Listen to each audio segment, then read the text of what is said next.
boa tarde para quem ainda não deu boa tarde. Vai ser a nossa última aula, né, é a 12ª aula, né?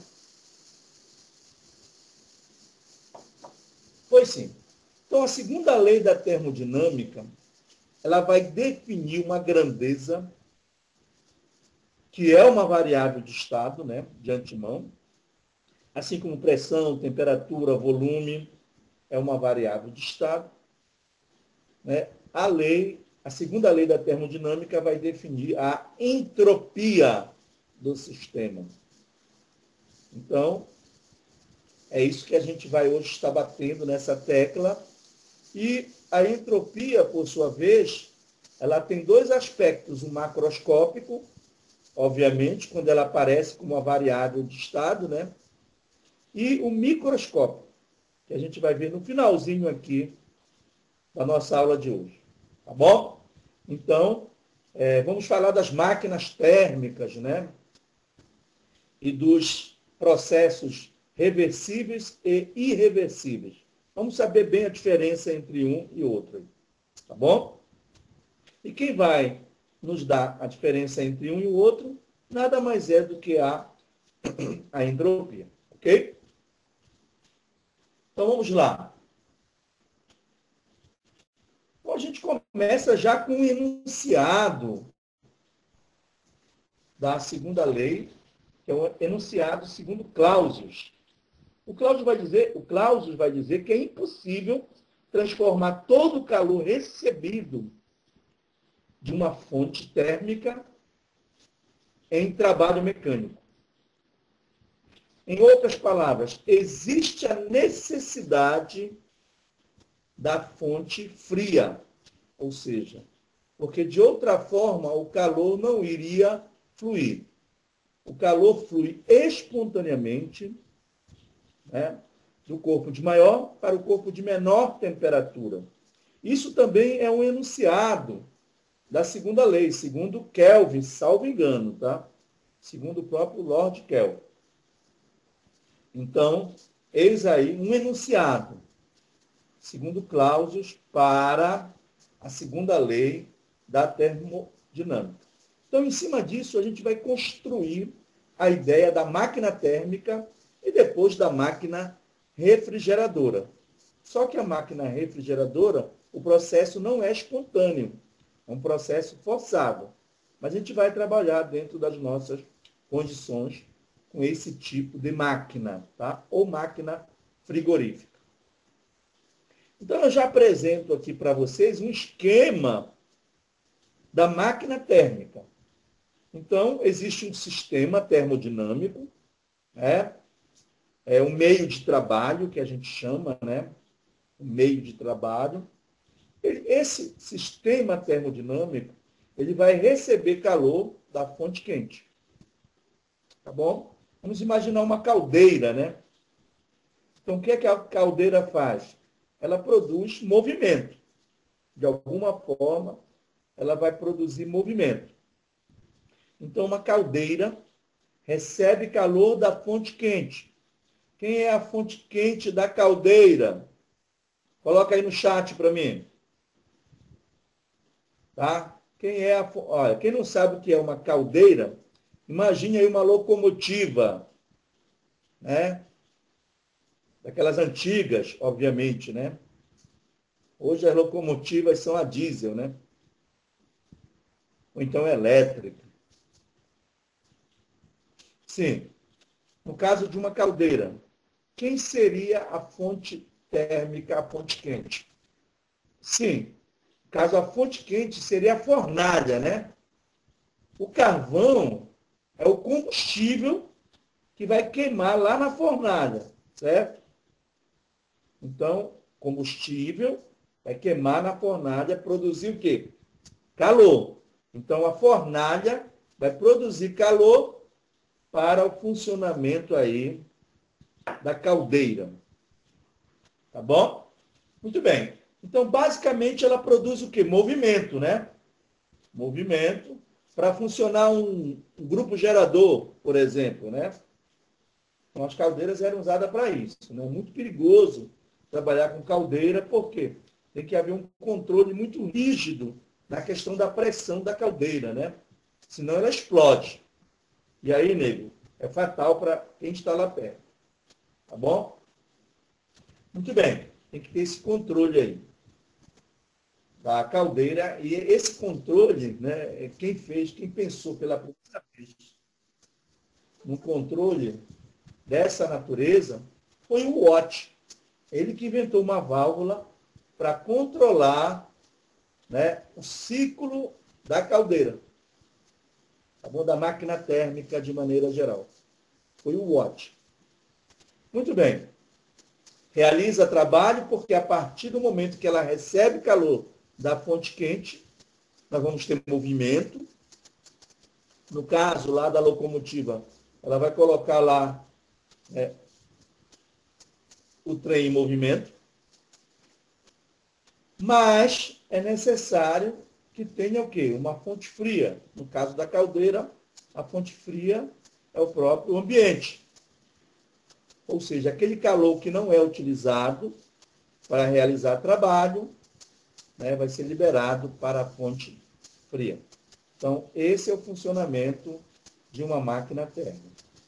Então, o calor trocado pelo sistema vai ser a diferença entre o calor recebido e o calor cedido. Recebido de quem? Da fonte quente. Cedido para a fonte fria. Okay? E a diferença entre essas duas quantidades de calor é o trabalho. Por quê, gente? Preste bem atenção.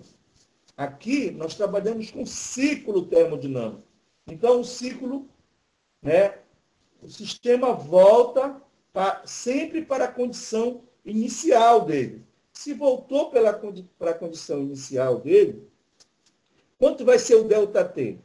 O ΔT vai ser zero. E a gente sabe que a variação da energia interna do sistema depende da variação de temperatura. Então, nesse caso, a variação de energia interna é nula, no caso, para um ciclo fechado. Então, nesse caso, o trabalho realizado pelo sistema, ou de maneira geral pela máquina, vai ser exatamente a diferença entre o calor recebido e o calor cedido. Tá? Bom, o que interessa numa máquina térmica? A priori, é o rendimento dela, né? O rendimento nada mais é do que ela utiliza para realizar o trabalho, dividido pelo que ela recebe, né? No caso aí é Q1. Então, o rendimento é o trabalho dividido por Q1, quantidade de calor recebido. Tá? E quando eu jogo lá na equação do rendimento, né, que o trabalho é Q1 menos Q2, eu fico com essa equação aí, ó. O eta, que é uma letra grega, que representa o rendimento da máquina térmica, é 1 menos Q2 sobre Q1. Notem que para eu poder ter 100% de rendimento, ou seja, eta igual a 1, né? 1 equivale a 100%, que é a ideia da máquina perfeita, né? A máquina dos sonhos, máquina perfeita. Não, vai violar aí a segunda lei da termodinâmica.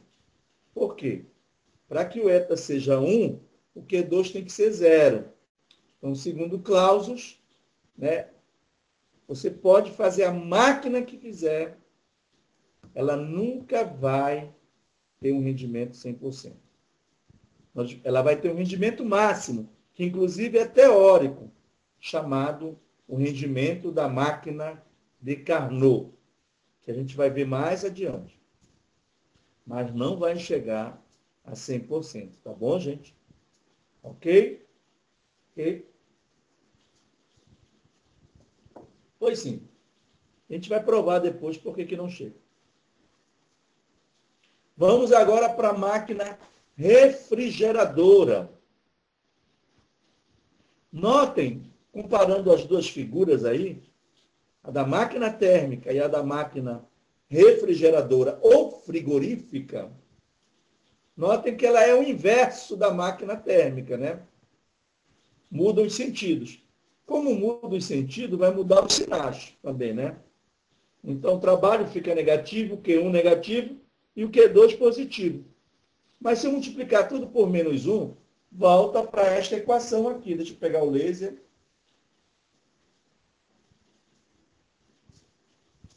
Volta exatamente para esta equação.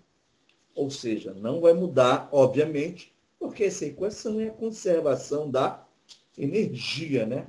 Então, não vai mudar.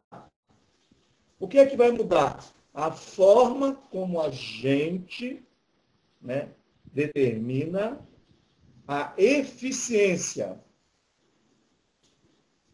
Quanto maior a diferença do quê? Que é a diferença do quê? Eu não entendi aí a pergunta. Quanto maior a diferença, alguém perguntou aí.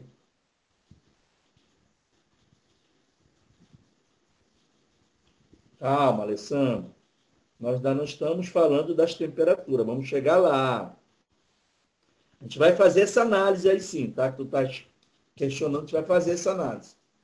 Mas para eu poder chegar lá, na análise aí, envolvendo as temperaturas, que é a máquina de Carnot, tá? A gente vai ainda ter que passar pela entropia, tá bom? Mas fique calmo que a gente vai chegar lá. Muito bem. Depois a gente vai envolver as temperaturas aí. Agora, se a pergunta era essa, olha só. Como é que eu calculo a eficiência de uma máquina refrigeradora? Como eu calculo a eficiência de uma máquina refrigeradora? O que é útil numa máquina refrigeradora? Fala para mim. O que ela tem que realizar? O que tem que acontecer com a máquina refrigeradora para ela ser útil para mim? Fala para mim. Estou esperando.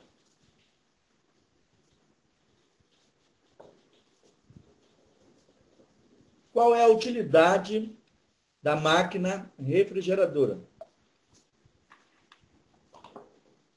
Você dê mais calor para o ambiente. Tá, quem mais? Está dizendo aí.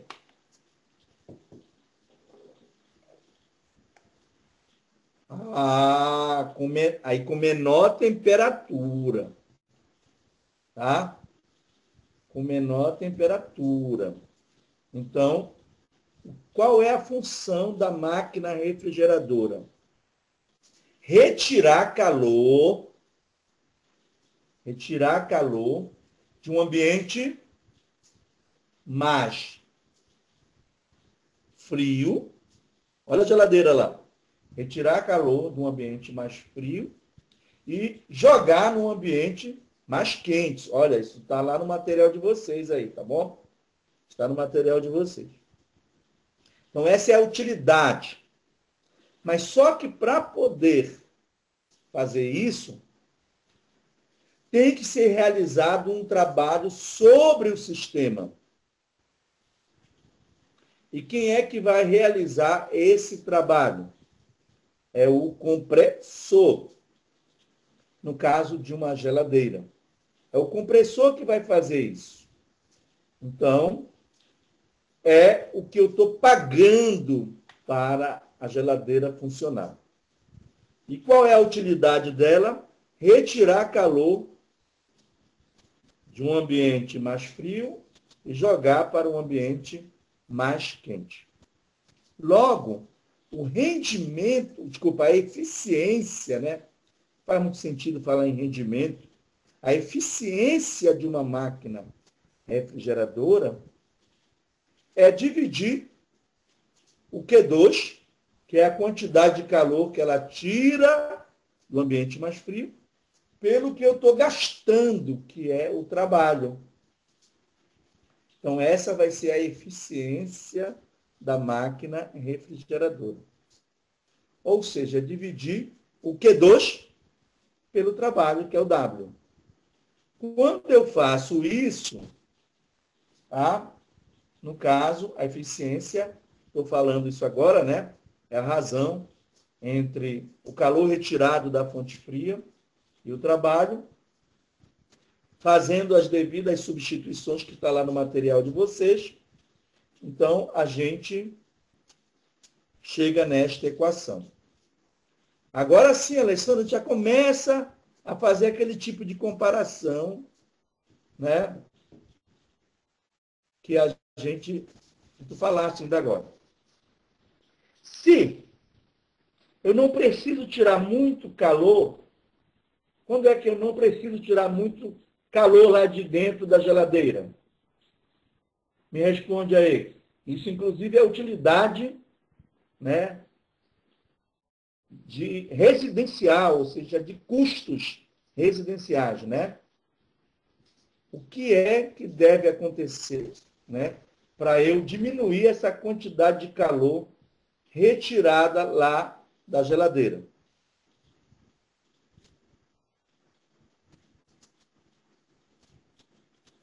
Isso, exatamente.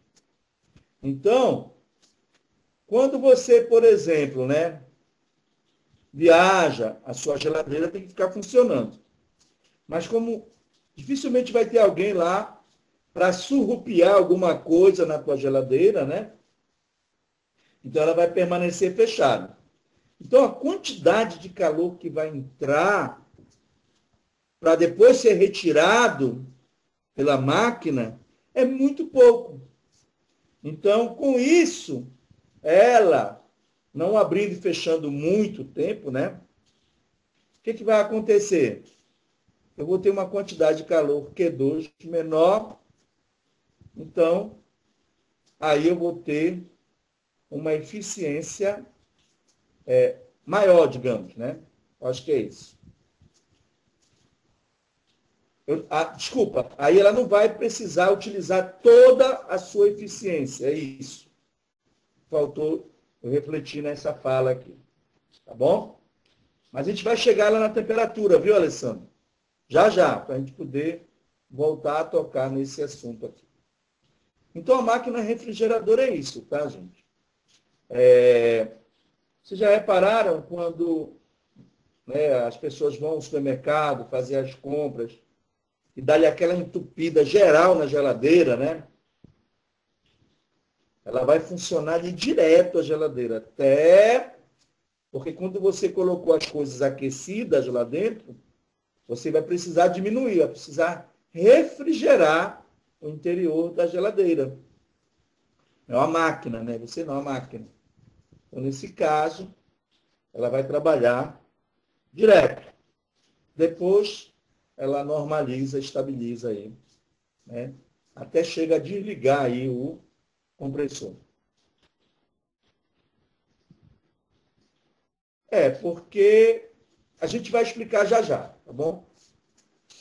Vai explicar, tem uma explicação para isso, muito legal, tá?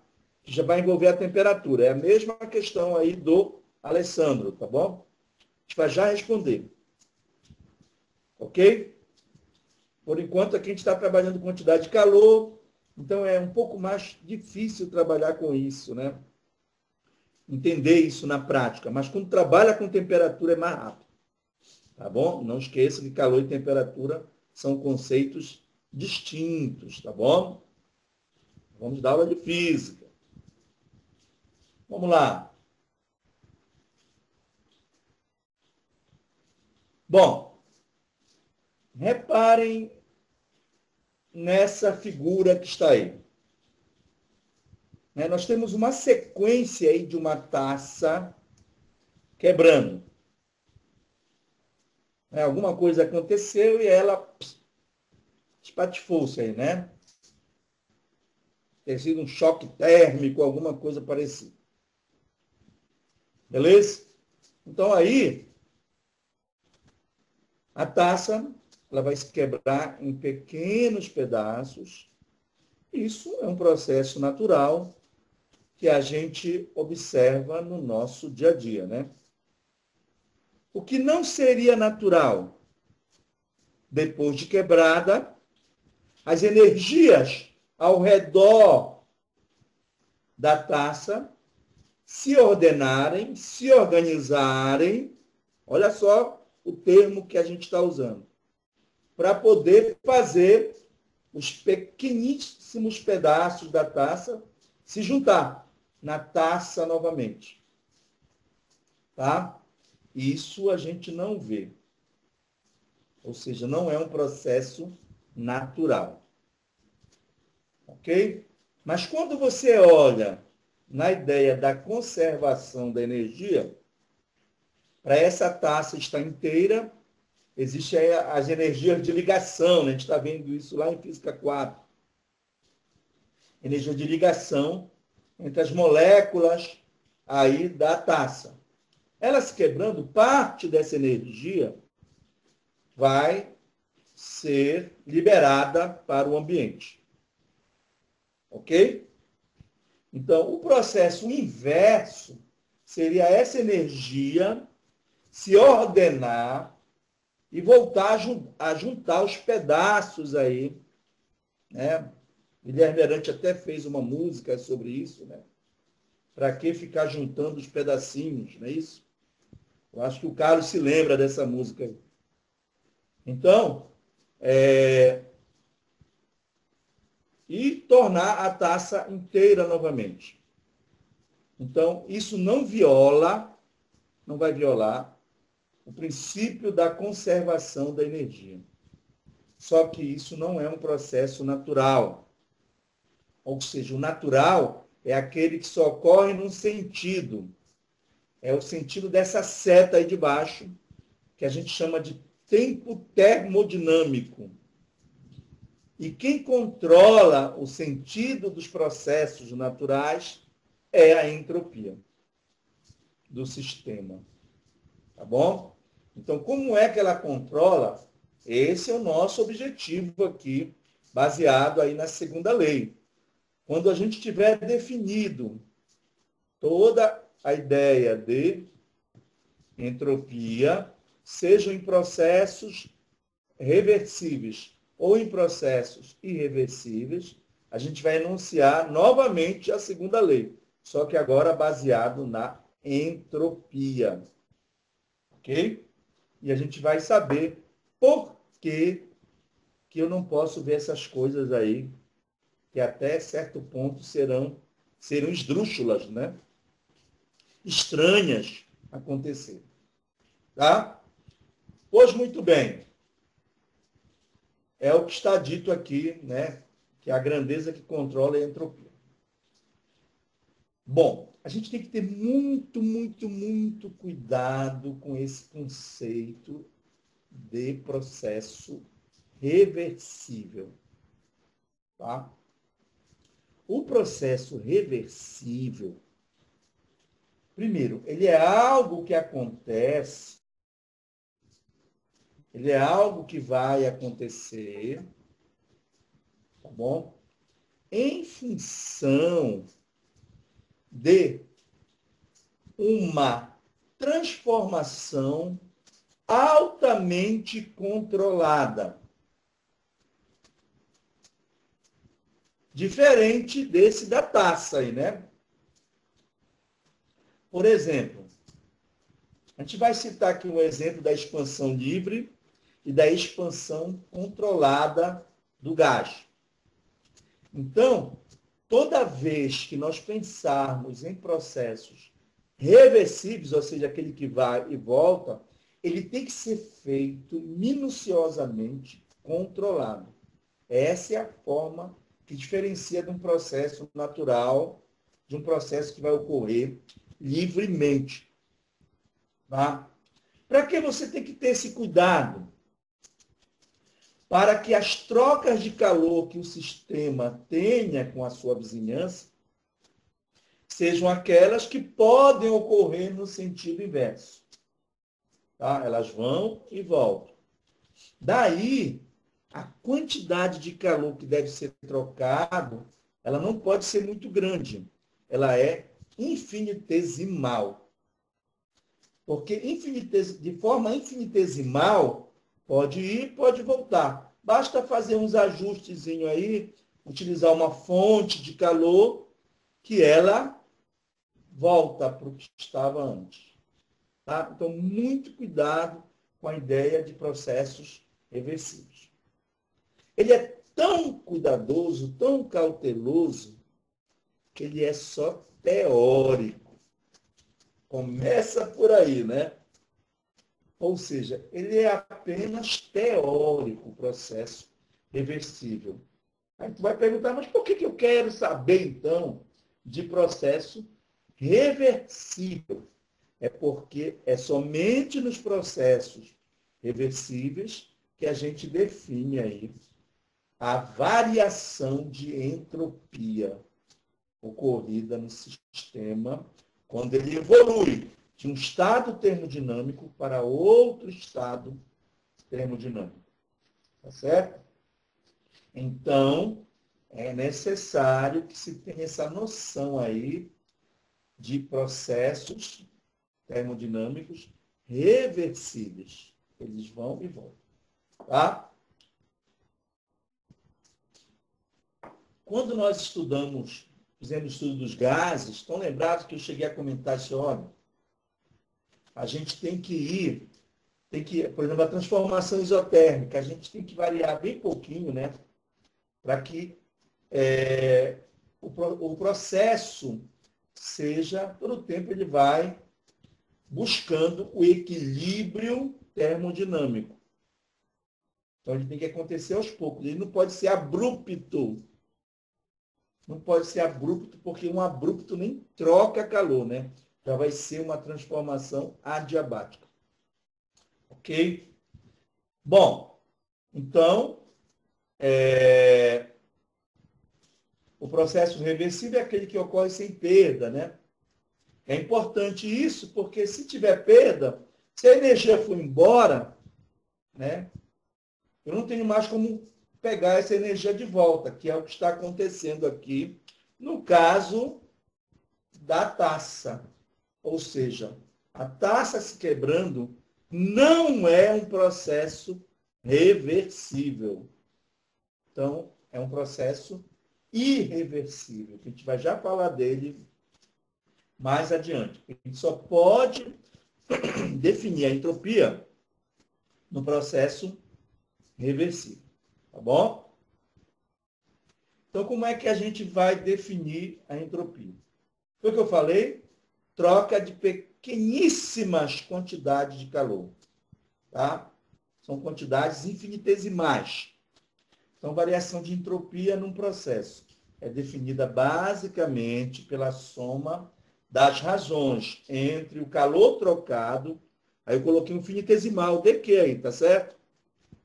Pelo sistema, e a temperatura considerada constante. Então, qual é a jogada? Presta atenção, o truque aí é o seguinte. Eu troco calor numa quantidade bem pequena para que o sistema não sofra flutuações na sua temperatura. Então, isso pode ser qualquer que seja a ideia aí de transformação. Então, é importante que para aquela pequenina quantidade de calor trocado, o sistema pode voltar a seu estado original. Ele mantém aí a temperatura. Tá bom? Então, se aparecer um dq na hora aí, né? O que eu vou ter que fazer com esse dq? Integrar, não é isso? Então, é integral. A variação de entropia é macroscópica aqui, tá, gente? Vou já provar isso para vocês. Macroscopicamente falando, é a integral de dq sobre t, onde t é a temperatura absoluta. Cuidado com essas temperaturas aí. Fiquem atentos com os exercícios que eu estou trabalhando aí com vocês, tá bom? Inclusive, o exercício 10 eu fiz ainda agora. Eu não estava encontrando uma ideia de colocar a importância de um exercício envolvendo aí a ideia da equação de Boltzmann. Então, surgiu aquela ideia lá, que é importante isso, tá bom? Então, bora voltar para cá. Então, a troca de calor tem que ser bem pequenininha para que a temperatura não sofra flutuação. Ok? Se a transformação for isotérmica, muito cuidado na transformação isotérmica, né? Eu saí do estado inicial para o estado final e o gás, o sistema evoluiu com a temperatura constante. A temperatura pode sair da integral, né? Então vai ficar a integral só de dq, que dá ΔQ. Ou então, simplesmente Q, como está lá no material de vocês, tá? Então, a variação de entropia somente numa transformação isotérmica. É importante isso, tá? A gente vai precisar dessas equações para poder definir algumas coisas aí na frente. Não foi isso que por exemplo, o Alessandro me perguntou ainda agora? Então, eu já começo a ter aí uma relação, e quem faz essa relação é a entropia. É por isso que eu tenho que olhar para a entropia do sistema para poder fazer uma relação entre quantidade de calor trocada e temperatura. Beleza, gente? Então, vamos lá. Então, no caso de uma transformação isotérmica, a temperatura constante, o T sair lá de dentro, integral de dq aqui. Tá? E se a temperatura não for constante? E se a temperatura variar? Se isso acontecer, salvo engano, é o exercício, não sei se é o 8 ou 9, que a gente demonstra que a variação de entropia ela vai depender da capacidade térmica e das temperaturas do estado final e inicial. Está lá no exercício, tá? É por isso, mais uma vez, eu vou bater nessa tecla. O que é a aula de Física 2? É tudo junto, né? Juntos e misturados, como diz o filme. Ou seja, a apostila, lista de exercício resolvido, a aula, o PowerPoint e a aula gravada, porque vocês vão poder assistir essa aula, né, várias vezes. Então, né, que agradeço ao André aí. Acho que o André vai ser meu monitor na próxima disciplina aí, viu, André?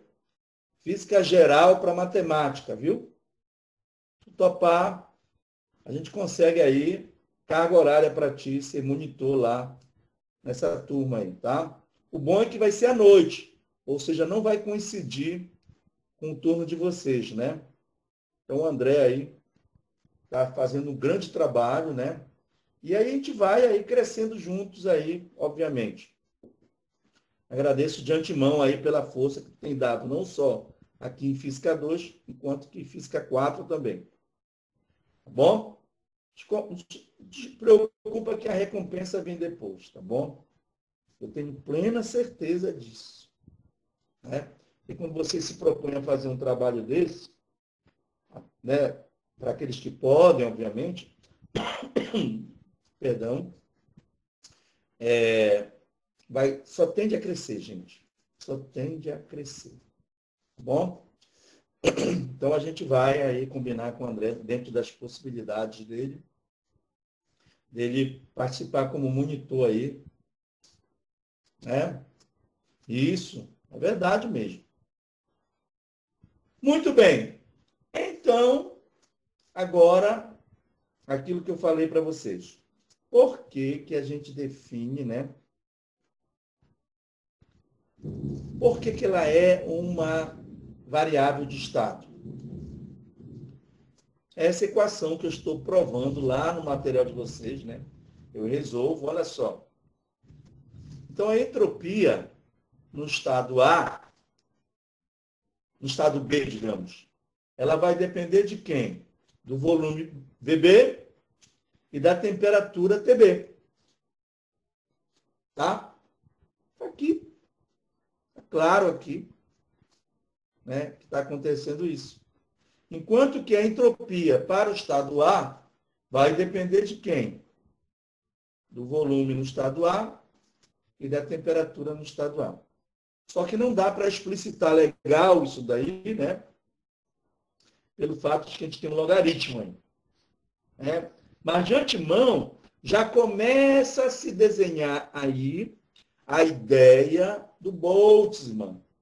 Então, gente, eu fiz um esforço muito grande para tentar diminuir assim, a quantidade de situações que a gente vê por aí, né, em vários livros, para que a gente pudesse entender o significado da equação, por que a necessidade da equação de Boltzmann.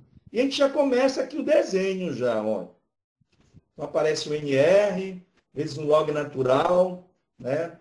Aí, então já começa a aparecer aí essa ideia importante aí para nós, tá bom? Ok? Sim. Portanto, sem dúvida nenhuma, ela é uma variável de estado. Ou seja, cada estado, tá, no seu equilíbrio termodinâmico, vai ter a sua entropia.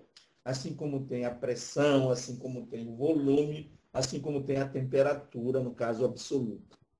Ok? Então, são variáveis de estado. Então, eu olho para essa equação, eu vejo o aspecto macroscópico da entropia.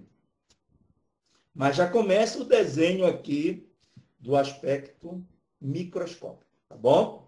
Vamos chegar lá. Então, está aí feito as definições. Como é que a gente vai utilizar isso?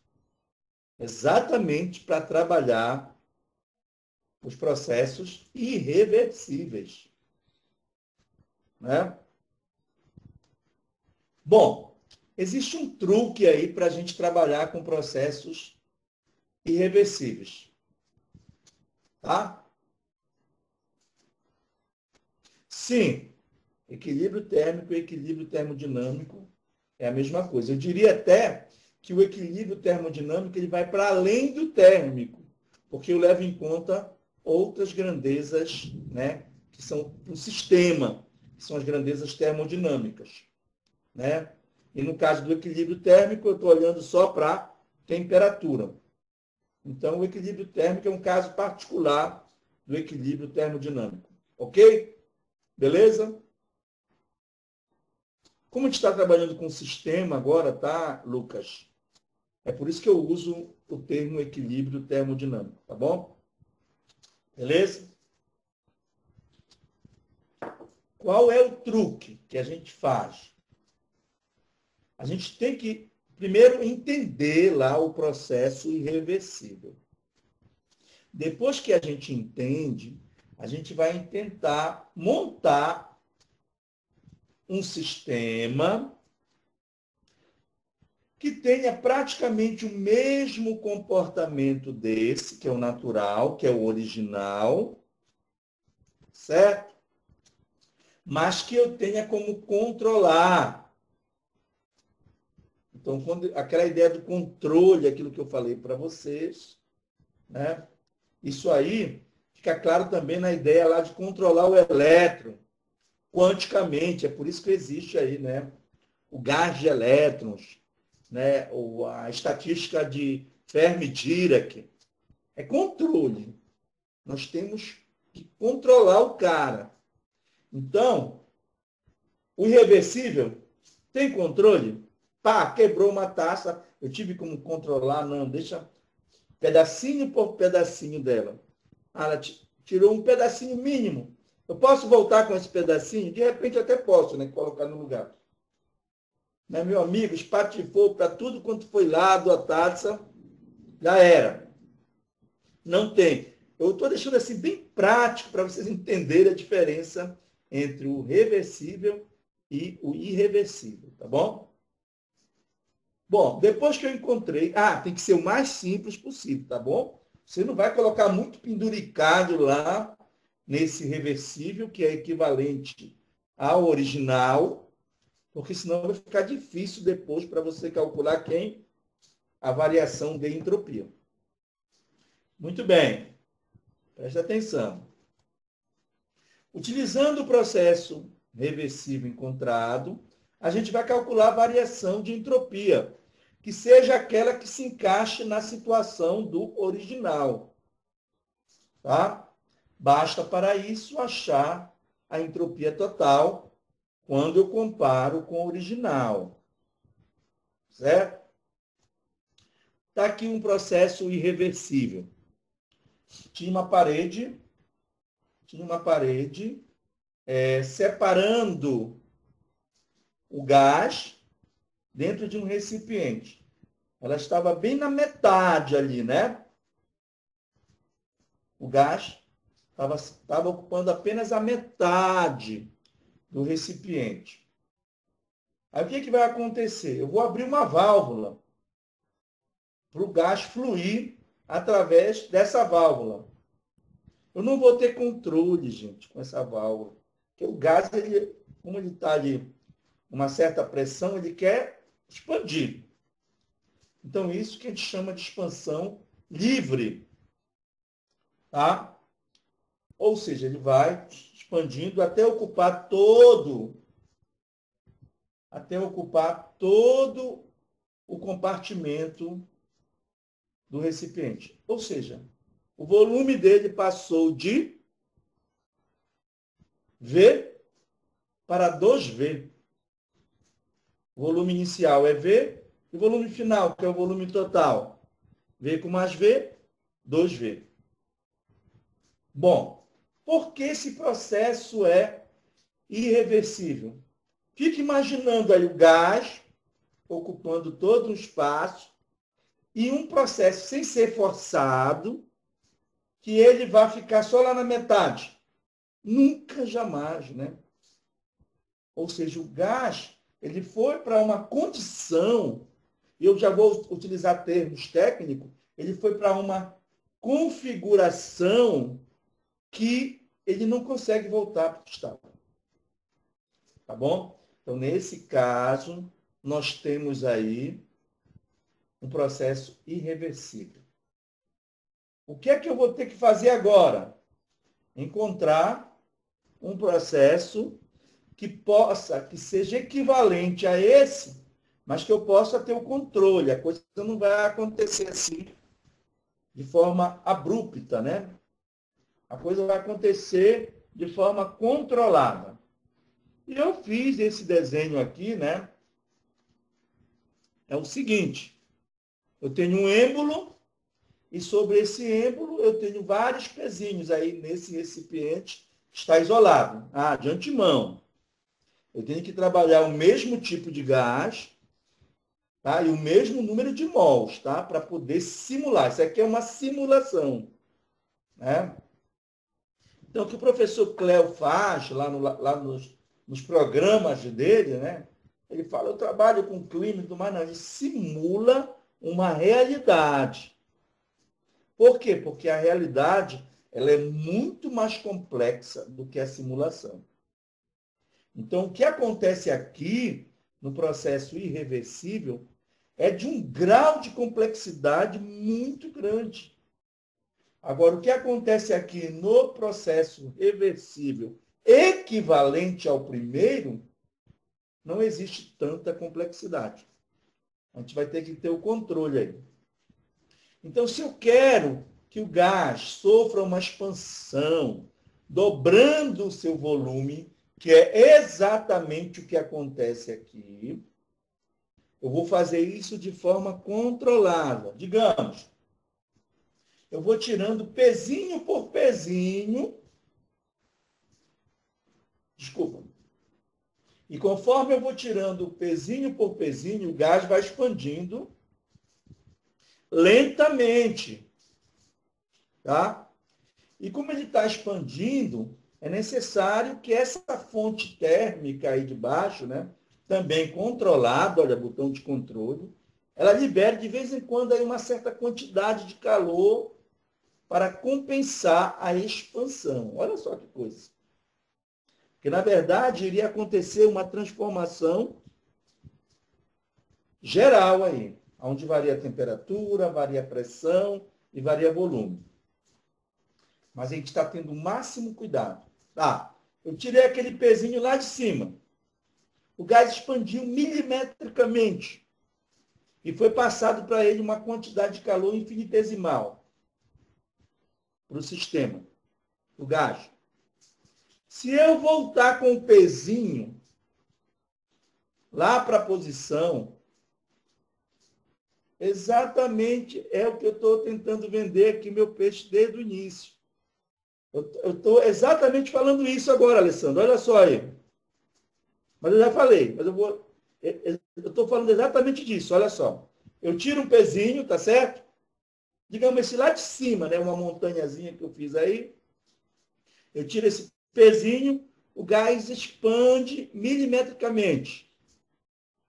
Tá? E para compensar, para não baixar a temperatura, eu dou um DQ para ele, para o sistema, utilizando para isso a sua fonte. Tá bom? Se eu quiser voltar para a situação inicial, eu vou e coloco o pezinho de volta. O gás volta a ter aquele volume que estava antes, certo? E o gás manda para a fonte aquela quantidade, né? Ele vai mandar para a fonte aquela quantidade de calor que ele recebeu na ida. Quando ele expandiu, ele não recebeu um DQ da fonte de calor. Quando eu coloco o pezinho de volta, né, o sistema que vai ceder calor para a fonte térmica. Então, essa fonte aí, ela tem dupla funcionalidade. Em algum momento ela libera, em outro momento ela absorve calor. Tá? Se não for feito dessa forma, Alessandro, ele não consegue voltar o que estava antes.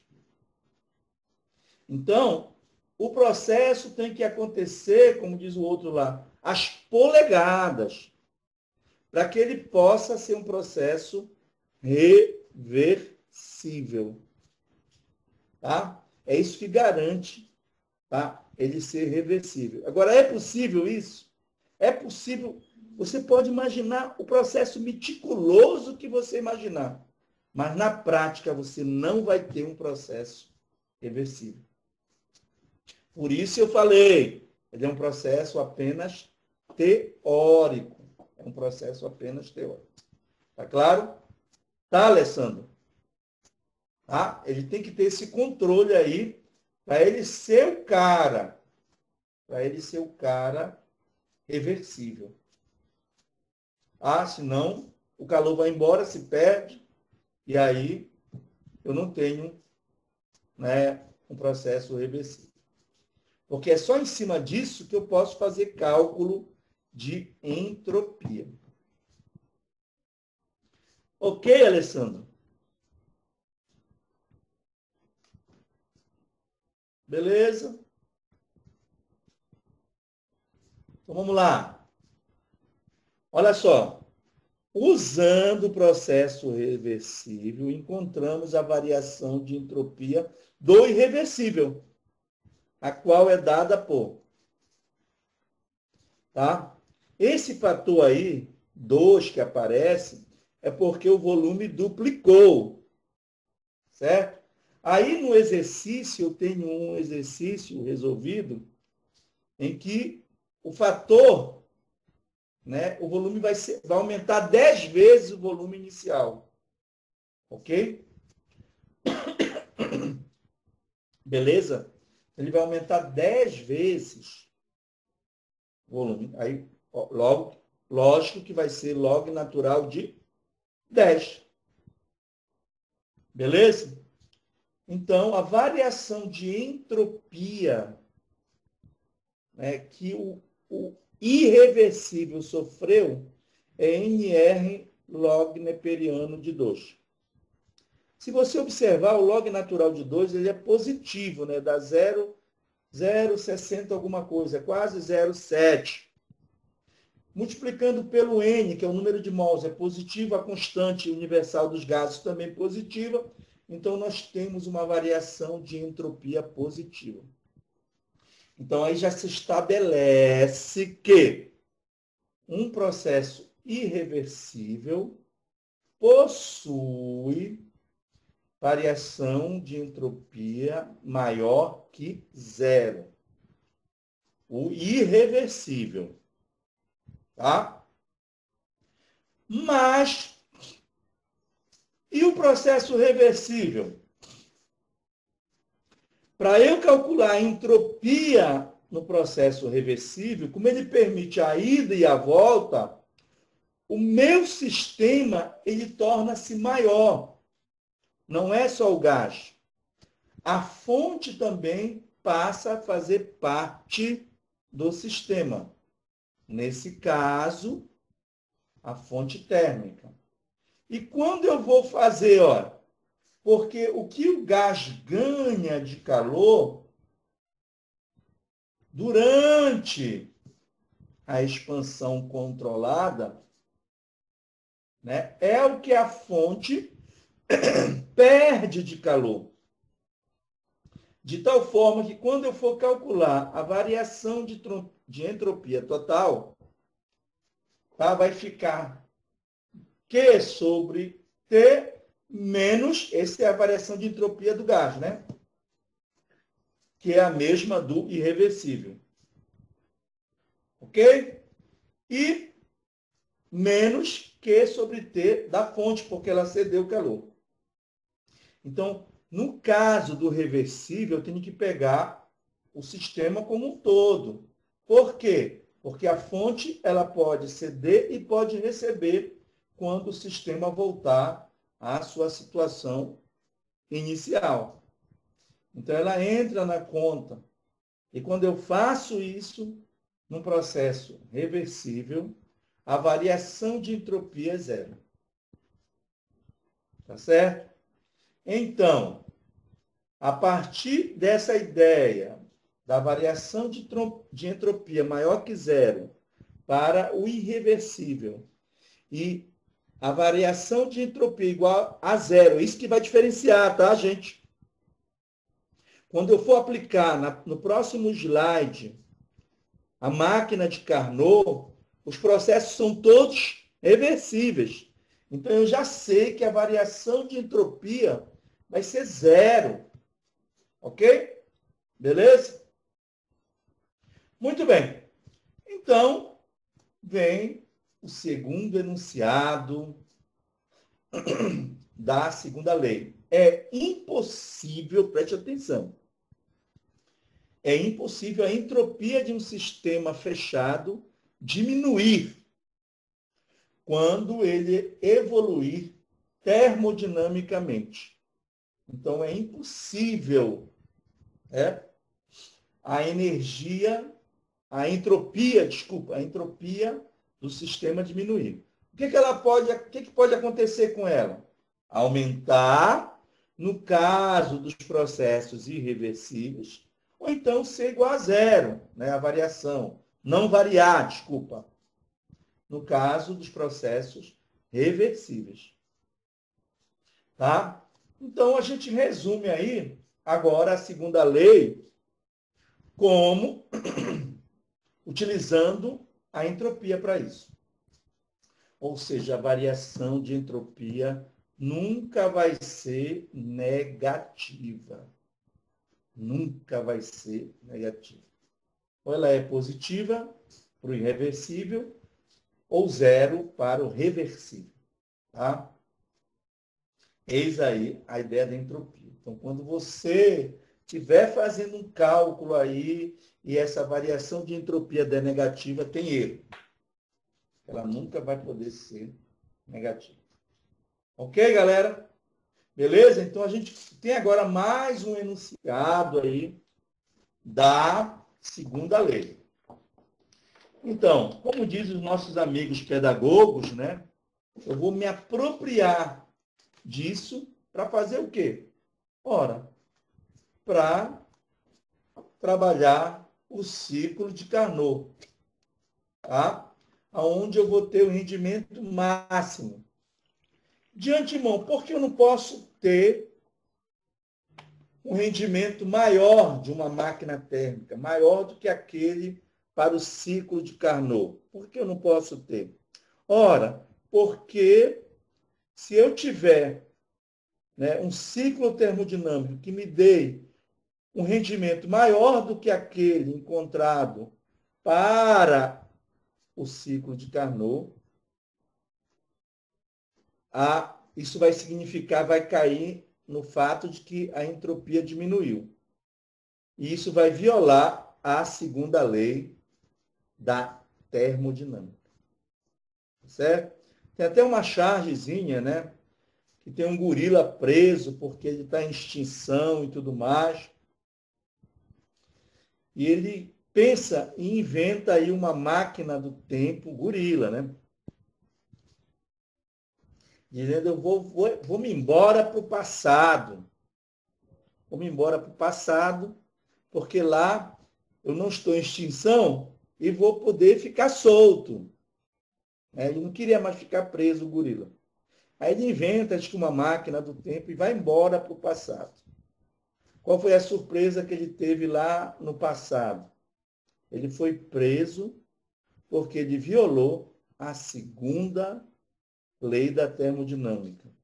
Porque ele inverteu a seta do tempo. Então, presta bem atenção nessa questão. Né? Quando você pensa aí nas viagens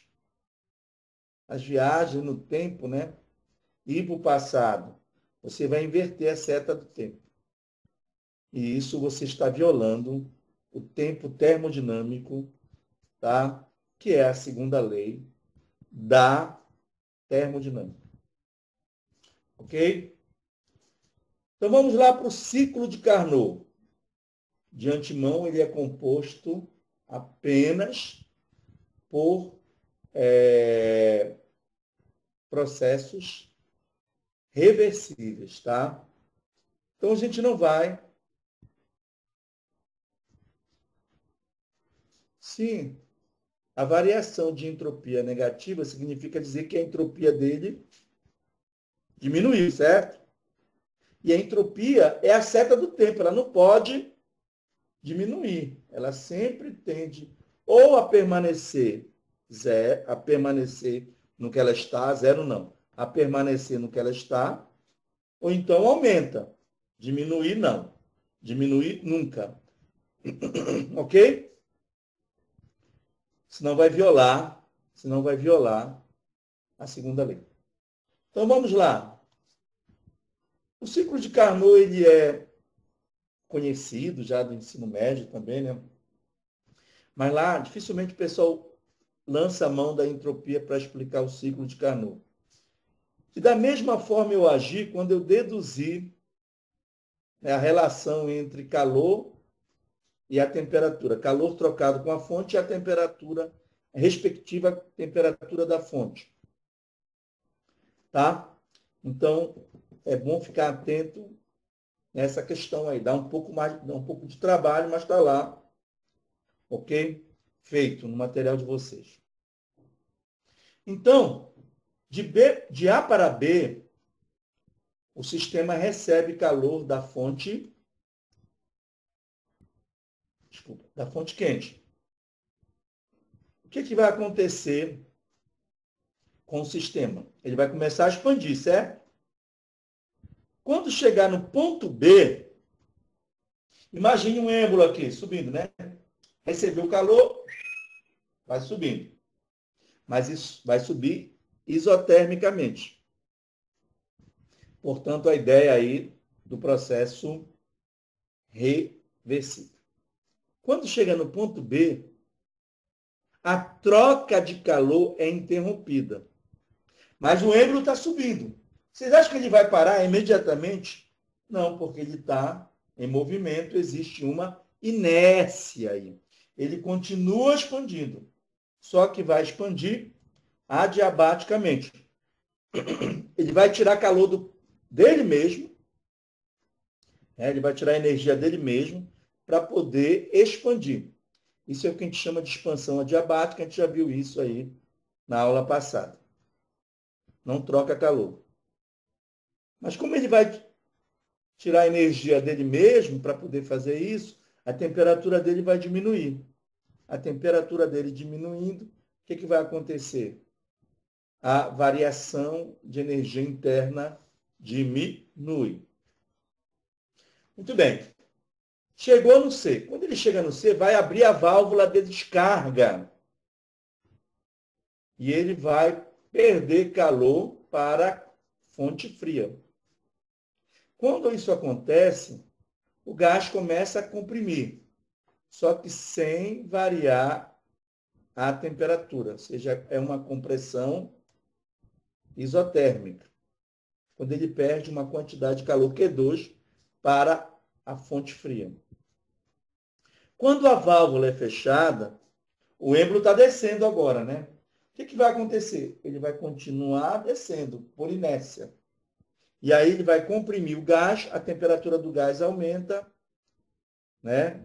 E ele passa agora novamente para a temperatura, para a isoterma T1, né? De temperatura T1.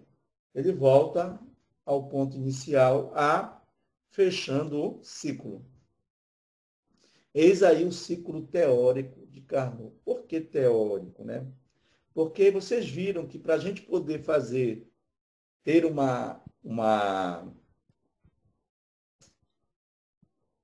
um processo reversível, é necessário que esse processo seja controlado, né? E na prática, nós não temos como fazer esse controle. É por isso que o ciclo de Carnot ele é teórico. Ele limita, olha, esse aqui é o máximo de rendimento que ele pode ter, mais do que isso não tem. Por exemplo, num carro, o ciclo de Carnot dele, o rendimento em média é 55%. Então, se alguém disser para você, olha, eu tenho um carro que o rendimento dele é 80%, está mentindo. Geralmente, um motor de carro, o ciclo de Carnot dele é 55%. Sabe quanto é o rendimento real do carro? 25%. Ou seja, bem abaixo do ciclo de Carnot para esse carro. Ou seja, tem que melhorar ainda mais aí a máquina, né? Dar aquela azeitada na máquina, que é para ela poder ver se pelo menos se aproxima lá. Agora, alcançar o ciclo de Carnot, nunca, jamais. Tá bom? Beleza? Muito bem. Essa continha eu fiz lá no material. A partir do trabalho realizado no ciclo, obtemos a seguinte relação. E, qual foi a pergunta do Alessandro aí? Qual foi a pergunta dele?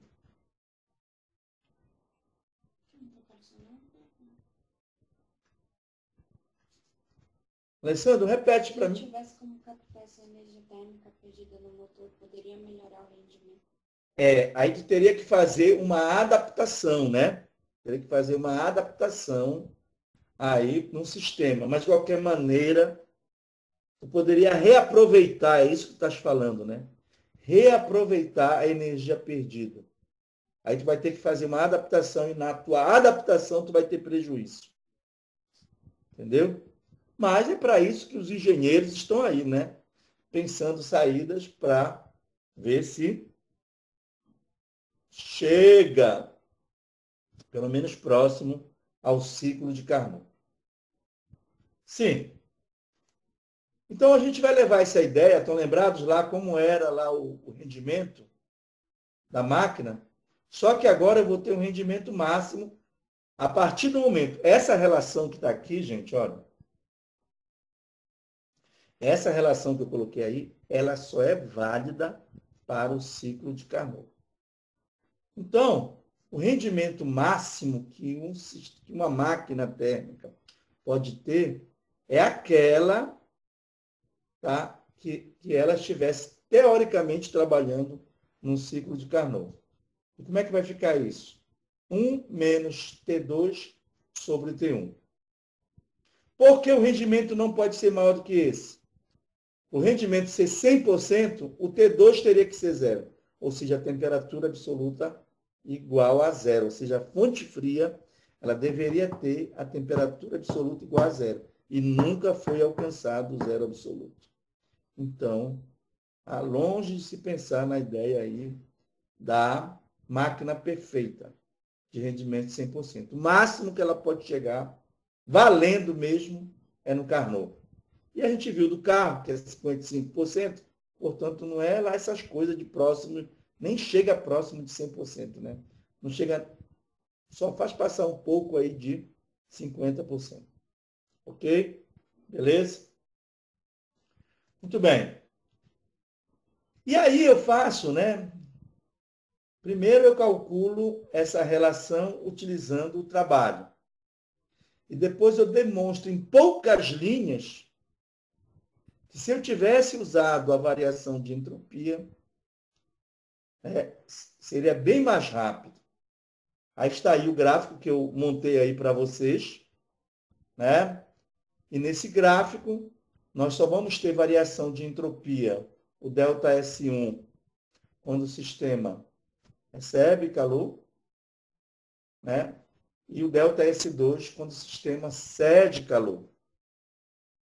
Então, aí nós teremos um negativo aí, né? Bom, nas variações aonde a temperatura é a mesma, né, nós temos o ΔS. Mas, quando a quantidade de calor é zero, que são nas adiabáticas, tá? A variação de entropia é zero. Por quê?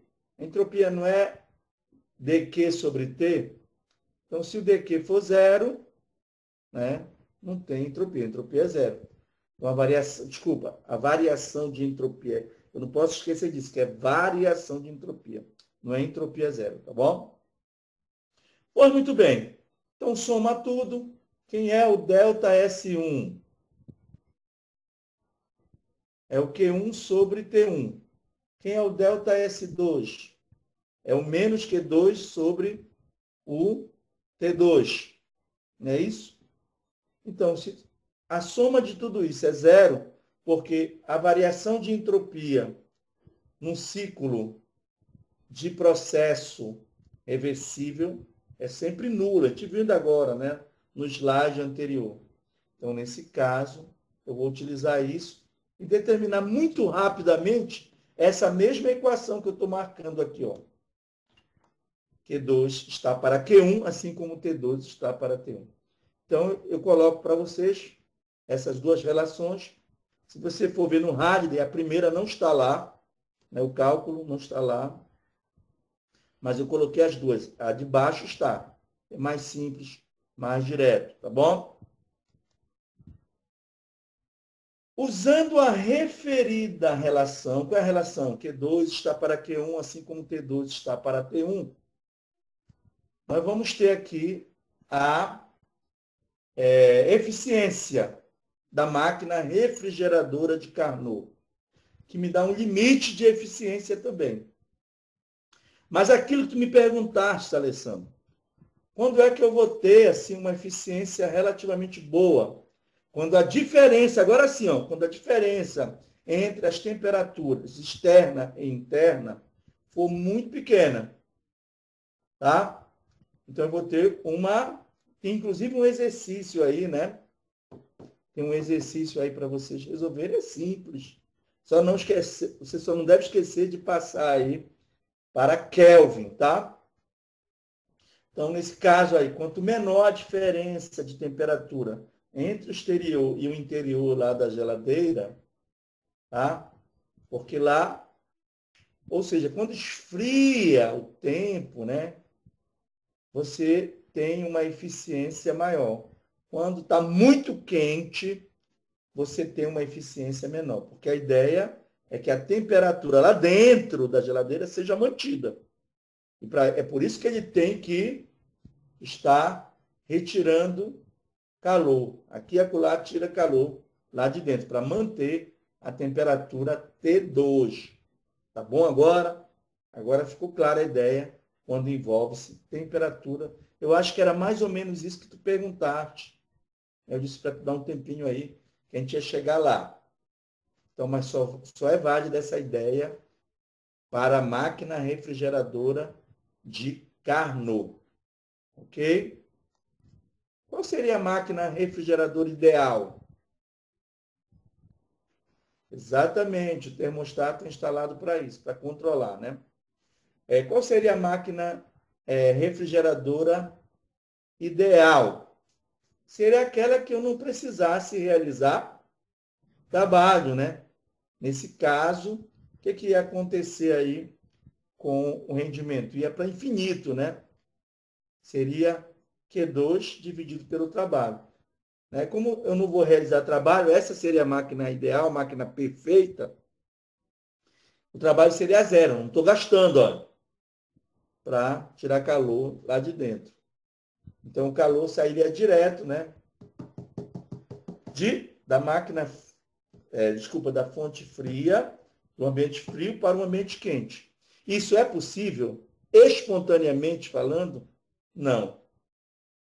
Então, essa ideia da máquina refrigeradora perfeita viola a segunda lei da termodinâmica. Porque o calor só flui espontaneamente da fonte quente para a fonte fria, não ao contrário, né? Não ao contrário.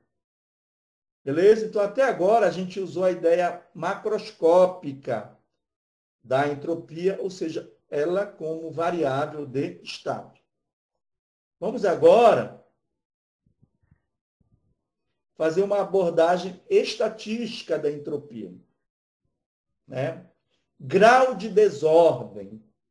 Né? Então, isso aí tem alguns termos assim meio estranhos, mas a ideia é exatamente essa. Sabe-se que num processo irreversível, a entropia do sistema tende a aumentar. A gente já sabe disso. Mas, o que acontece com a configuração das moléculas em decorrência desse aumento de entropia? Aumentou a entropia, mas o que aconteceu lá com as moléculas? Né? Ou seja, quais as consequências do aumento da entropia no nível microscópico? Agora eu quero saber como é que a entropia, né, ela estabelece com o nível microscópico. Nós vimos que a pressão tem como fazer isso, né? A pressão é ρ, velocidade média ao quadrado, se eu não me engano, é isso. Acho que é isso. Onde essa velocidade, o quadrado da velocidade média, né, é a média da velocidade ao quadrado, melhor dizendo, tem a ver lá com a velocidade RMS, média quadrática. Então, eu sei qual é a relação. Tá? Então, existe uma relação da temperatura também, lá com as grandezas médias, no mundo microscópico. E a questão é, e a entropia? Como é que ela se relaciona lá com o microcosmo, lá com as partículas do gás? Quem vai responder essa pergunta é nada mais e nada menos do que o Boltzmann, no ano de 1877. O Boltzmann responde, né, ao afirmar que a entropia de um sistema em um dado macroestado é proporcional ao logaritmo natural do número de microestados, esse número de microestados é o W, tá? Contidos nesse macroestado. Ou seja, quanto mais microestados tiver lá, tá? Maior vai ser a entropia. O que significa isso? Né? Esse lance de estados acessíveis, a gente tem que pensar, né, lá na distribuição de Maxwell-Boltzmann, distribuição energética. Quanto mais estados acessíveis de energia pelas moléculas, mais elas vão estar em movimento. Então, essa ideia de configuração que a gente tem que trazer para cá para analisar a questão da entropia. E vai exatamente concordar com a ideia geral da entropia. Aumentando a entropia do sistema, né, aumenta o grau de desordem. E se aumentou o grau de desordem, né, a gente diz que a energia agora ela passou para uma configuração que ela não tem condições de voltar mais para o que estava por um processo natural, tá? Ok? Então, ela já não consegue mais voltar. Então, essa que é a ideia do Boltzmann. Matematicamente, a ideia do Boltzmann é essa aqui, ó, simples assim, né? A entropia é dado por KB. KB é a constante de Boltzmann. Eu faço lá um desenho para tentar chegar nessa equação, né? Para dar ideia de como é que o Boltzmann chega nessa equação. Minha ideia foi essa. A partir daquela situação, daquela análise lá, do gás que se expande livremente, eu parti daquela equação para poder chegar numa ideia aí da equação de Boltzmann. Tá bom? Então a gente chega aí. O KB, todos sabemos quem é o W. Né? Tá lá, é o número de microestados, né? Que são chamados estados acessíveis às partículas. Quanto mais estados elas acessarem, maior aí é a entropia do sistema. Ok? Estados energéticos. Pense sempre dessa forma. De novo, onde o W corresponde ao número de estados acessíveis às moléculas do sistema, ou seja, possui um caráter probabilístico. Ou seja, para ela poder acessar aquele estado energético, é probabilidade, é estatística, não é exatidão, tá? Não é determinismo, tá? É probabilístico. Então, é essa ideia, quando o Boltzmann traz para a gente a ideia do W pequeno aí, para não confundir com o W lá do maiúsculo do trabalho, né? Essa ideia é que se dá um grande passo aí na direção da mecânica estatística, ainda clássica, né? Mecânica estatística ainda clássica. Então, por quê? Porque, na verdade, agora eu vou trabalhar com probabilidades das moléculas acessarem estados microestados cada vez mais energéticos, aumentando assim a entropia do sistema. Então, está aí a equação, olha. Se você observar, tirando esse W' daí, né? Tirando esse W', o que vai sobrar aí? Que equação é essa que tem aí do lado, hein, galera? Fatorial de N dividido pelo fatorial de Nzinho, que multiplica a diferença entre o Nzão, o fatorial da diferença entre Nzão e Nzinho. O que é que lembra isso daí? Fala para mim aí, no chat. O que é que lembra isso daí? Hein? Enquanto vocês falam, eu bebo uma água. Está devagar a minha garganta já. Rapaz, quem é esse Taylor? Quando foi que tu conheceste ele, hein? Ah, sim, a equação de Taylor. A equação de Taylor é a equação da velocidade, né?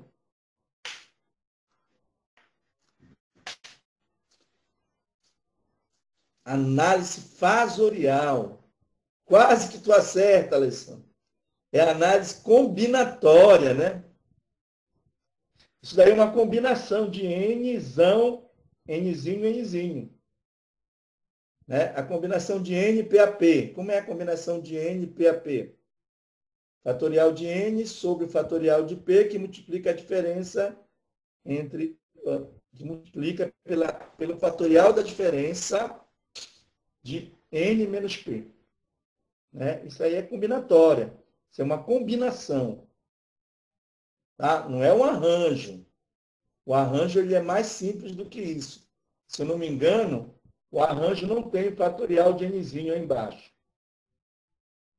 E a permutação só é o fatorial de Nzão. Não tem nada embaixo. A combinatória é isso, tá? Ou seja, como as moléculas estão acessando esses microestados. Tá bom? Muito bem. Se considerarmos a situação inicial com entropia nula, porque tem bem aqui, ó, tem um cara bem aqui, esse W' aí, né? Eu falo lá no material que esse W' está relacionado com a entropia inicial. Por quê? Porque no momento em que a gente abre a válvula daquela caixa lá, do gás, já existia uma entropia ali no gás, né? Existia uma entropia.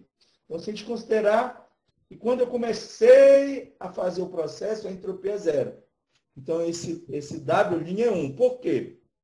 Porque o logaritmo do produto é igual à soma dos logos, né? Então, se vai dar a soma dos log, quanto é o logaritmo de 1? Zero. Somar com zero dá o número mesmo, né? Ele não vai interferir. Portanto, o S0, lá daquela ideia que eu coloquei para vocês, vai ser zero. Lá no material. Beleza? Muito bem. Para um número relativamente grande de moléculas, e é o que acontece, né? Nós temos um número, uma ordem de grandeza de 10 a 23 moléculas, que é um mol de moléculas, né? É um número relativamente grande de moléculas. Podemos usar a aproximação de Stirling. A aproximação de Stirling é o log do n fatorial é igual a n log de n menos n. Tá? É uma aproximação matemática aí do Stirling, né? De antemão, ele se baseia no seguinte, ó, no fato que para n muito grande, é mais provável termos um nzinho igual a metade do nzão. Ou seja, as moléculas na caixa, né, é mais provável que esteja a metade em cada uma. O que é lá, naquela caixa lá grande, tem duas metades, né? Metade do lado esquerdo, metade do lado direito. Então, esse nzinho é a metade, é o número de moléculas no lado esquerdo.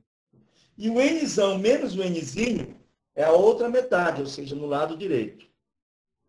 Aí eu fiz ainda agora esse exercício 10, em que a gente vai demonstrar, só para vocês terem uma ideia, hein? Eu começo de 8, vou passar de 8 para 10, de 10 para 20 moléculas, comparado com 10 a 23. Isso é nada, né? Ou até 200.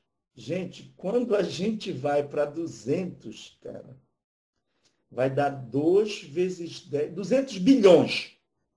Ou seja, é mais provável 200 bilhões de vezes maior que as moléculas estejam divididas, né, de igual para igual, ou seja, 100 cada uma, são 200, né? 100 cada uma, do que 50 numa e 150 na outra. Então, eu provo, porque eu vou levar essa razão para lá para te provar. Essa ideia está lá no Hadley, e eu transformo essa ideia num exercício. Tá bom? É um exercício, só que ele está discutindo mais, né? E eu transformo num exercício, ou seja, na primeira situação, o nzinho é nzão sobre 2. Tá? Então, nesse caso, o restante também vai dar nzão sobre 2. Então, vai ficar nzão sobre 2, fatorial, tudo isso ao quadrado. Aí, na segunda situação, eu considero só 1/4 das moléculas, ou seja, o nzinho é nzão sobre 4. Então, do outro lado da caixa, vão estar os 3/4. E aí eu vou trabalhar em cima disso para comparar os valores aí do W, que é a multiplicidade, né? Que é o número de estados acessíveis.